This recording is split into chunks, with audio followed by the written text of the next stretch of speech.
Rais wa Marekani Donald Trump amesema dunia itagundua hivi karibuni kama kiongozi mkuu wa Iran Ayatollah Ali Khamenei alikuwa sahihi alipoonya kuwa shambulio la Marekani dhidi ya Iran lingeanzisha vita vya kikanda, huku akisisitiza kuwa bado kuna nafasi ya kufikia makubaliano ya kidiplomasia. Katika wiki za hivi karibuni, Marekani imeongeza kwa kiasi kikubwa uwepo wake wa kijeshi Mashariki ya Kati, ikituma manowari ya kubeba ndege USS Abraham Lincoln, meli za kivita zenye makombora ya kisasa, pamoja na mifumo ya juu ya ulinzi wa anga.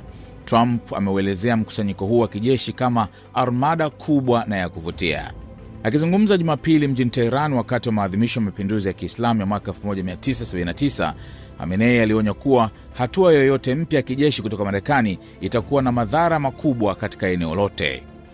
Wanapaswa kujua kwamba wakianzisha vita safari hii itakuwa vita ya kikanda, alisema Khamenei, akishutumu Washington kwa kutaka kunyakua rasilimali za Iran ikiwemo mafuta na gesi asilia.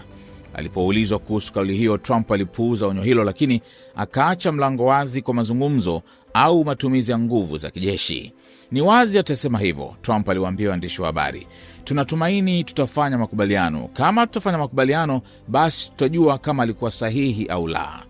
Mvutano kati ya Washington na Tehran umeendelea kuwa mkubwa tangu mashambulizi ya Marekani dhidi ya vituo vya nyuklia vya Iran mwezi Juni mwaka jana, pamoja na vitisho vya Marekani kuichukulia hatua Iran kutokana na ukandamizaji mkali wa maandamano ya wananchi. Trump amekuwa akikosoa mara kwa mara uongozi wa Iran kuhusu machafuko hayo na hata kupendekeza kuwa Iran inahitaji uongozi mpya, huku pia akiwahimiza waandamanaji kuendelea kupinga mamlaka ya serikali. Kwa upande wake, uongozi wa Iran umekanusha madai hayo, ukisema maandamano hayo yalichochewa na mataifa ya nje.